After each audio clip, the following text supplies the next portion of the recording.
Abdulaziz. Today I'm going to explain about my project. This is actually the project. This is a Capstone project I made. So let me show you the output first. This is the admin dashboard where the admin can post the game events, which are like some cricket, badminton, hockey, or anything like that. He can create a sport here. He can fill up all the details like what is the game, description of the game, where the game is played, and describes total spots, and the user can actually get the slot. The players who want to play in that game can get the slot here, can book them here, and the spot will be assigned to them. So let me show you. There is some let's play badminton.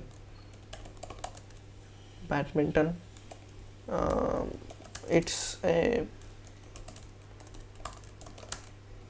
famous game. It is going to be played on 29th of some.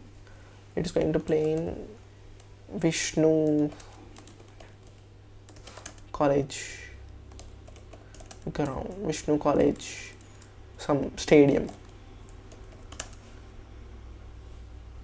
Spots 2, create spot. I just created a spot. So if you can see, I got this spot here, badminton spot.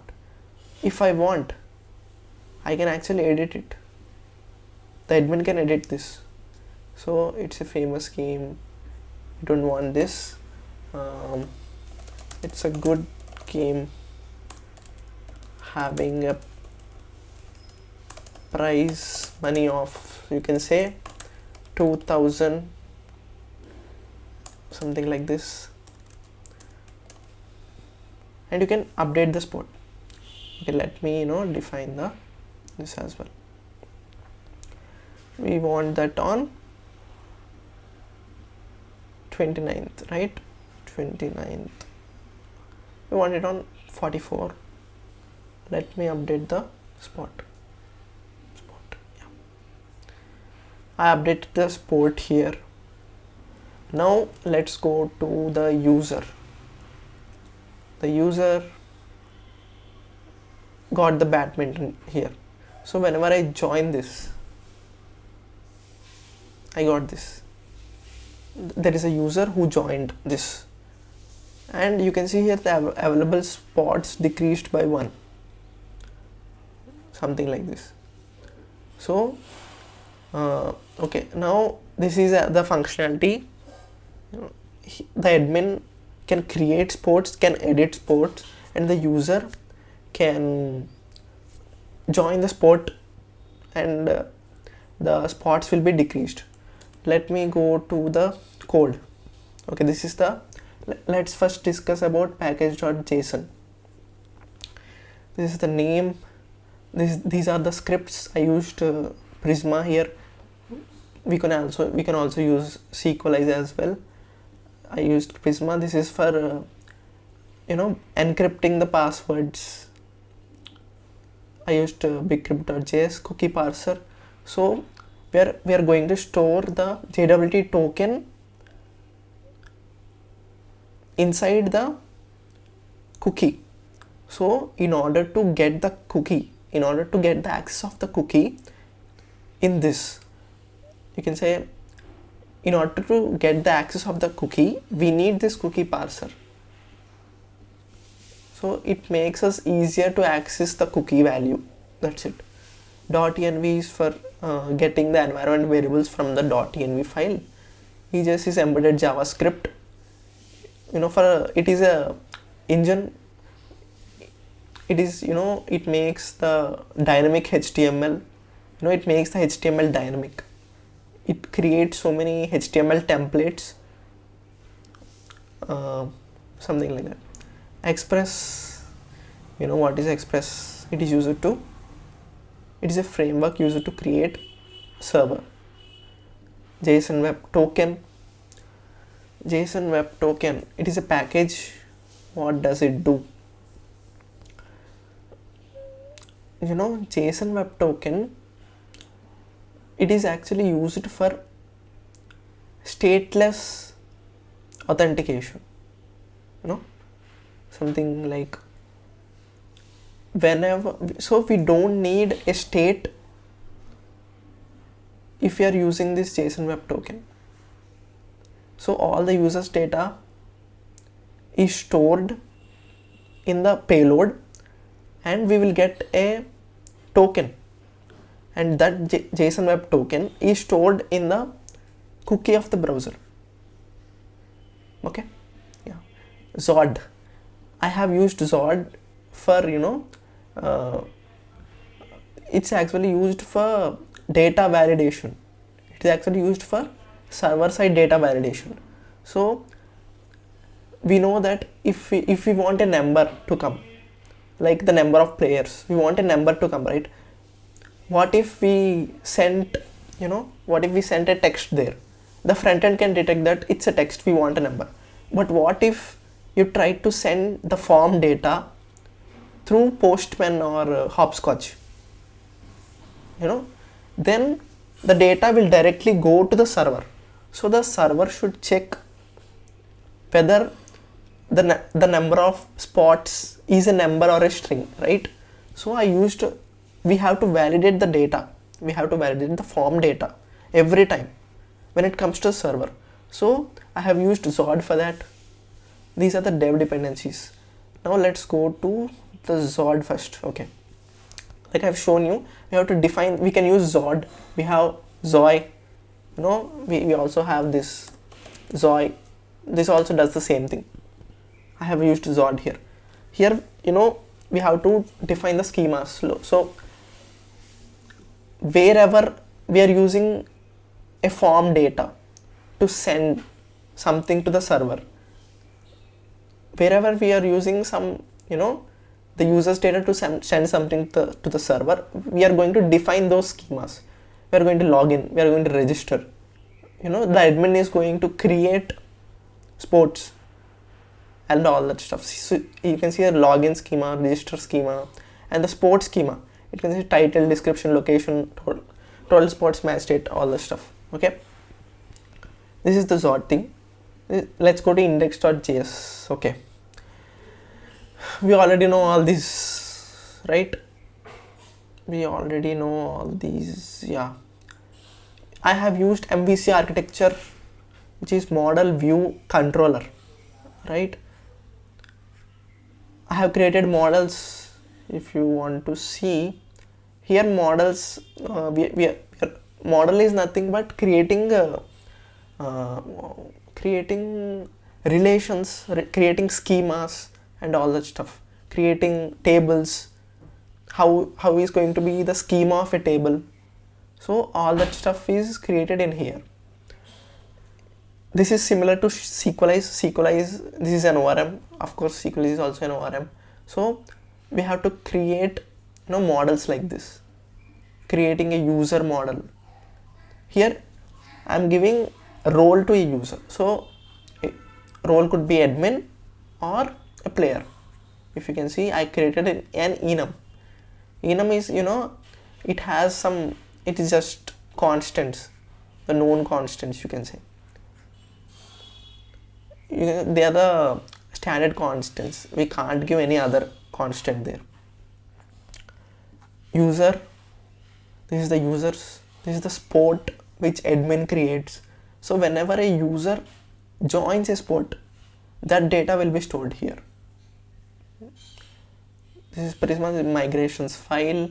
So whenever you change this file, whenever you change a model, you have to migrate it. So you will have that screenshot of your model every time. So here I have only one screenshot, which is this one. I have only this one. Okay, now let's go to the index again. Cookie paths are you setting the engine to EJS, view engine to EJS, locating the path of views. Okay, let's come to middlewares here. The Ordel logged in is actually a middleware. Let me go there. So this is the middleware section. I have created authenticate token middleware. already logged in middleware, two middlewares. What does this do? This checks whether the user is logged in or not. You know, taking token from the cookies. So if you can see response.cookies, as we are using the cookie parser, we are getting this response.cookies. If you are not using cookie parser, we don't get this cookie from here. If there is no token, redirect to login. If there is, we are going to get the token, we are going to find the user, and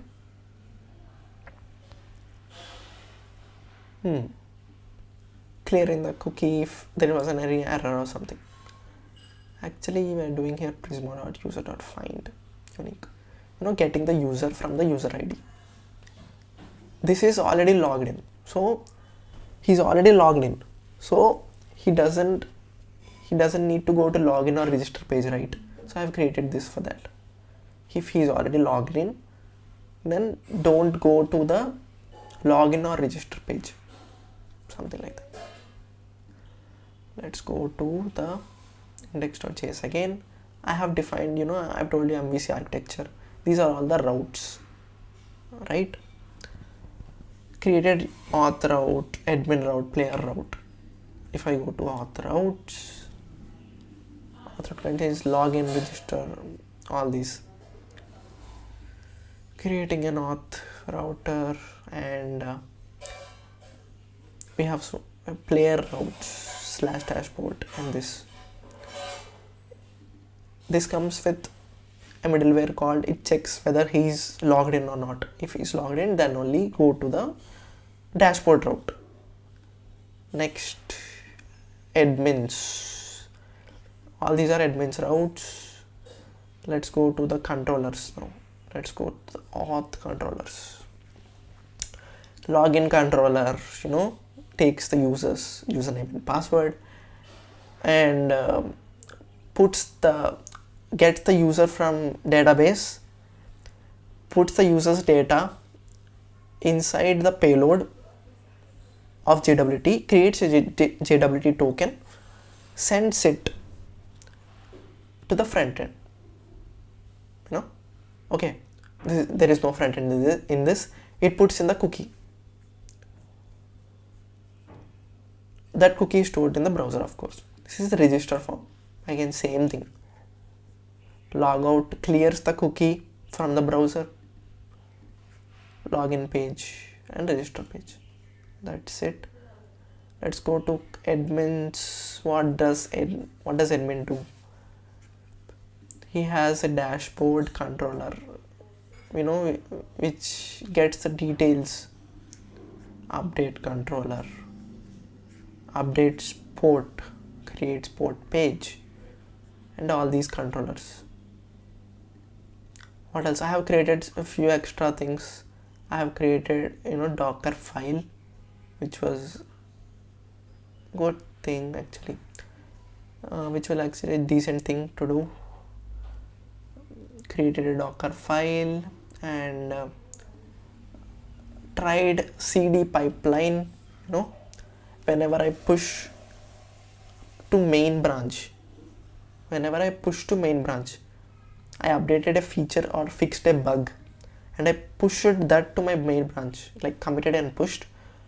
That directly goes to my EC2 machine. So, an Ubuntu machine will be started by GitHub, and it actually clones my latest code into that machine, builds my Docker image again, and pushes the Docker image to my Docker Hub account. And that latest image which was pushed to Docker Hub account is pulled by my EC2 machine here, deployed to EC2. So this uses this package. This is an default package. Someone created this. They wrote all the code of getting the latest image from like connecting to EC2 machine with these secret keys. Someone has already wrote the code to connect to the EC2 machine with these secret keys in this package. So I have used that package directly. These are all the details and secret keys of my EC2 machine. Wrote the script here which would run the Docker container in my EC2 machine. That's it. I could also do the CI pipeline. So whenever I create a pull request on main branch or on any branch, all the testings, the lintings, all those will run. That's it. I created the readme file here. That's it. If you want, I'm gonna also show the website.